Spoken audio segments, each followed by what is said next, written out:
मेघालय में हो और शिलोंग के आसपास हो और बारिश का आनंद ले पाए तो क्या शिलोंग आया।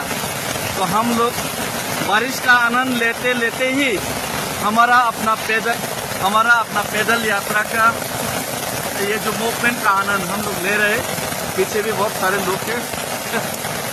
तो मैं तो बारिश में भीगना चाहता था, लेकिन मोबाइल साथ नहीं देगा, मोबाइल भीगने से प्रॉब्लम होगा।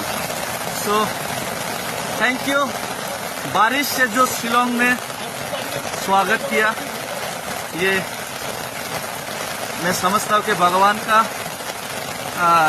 आशीर्वाद है और ये गॉड का ग्रेस है।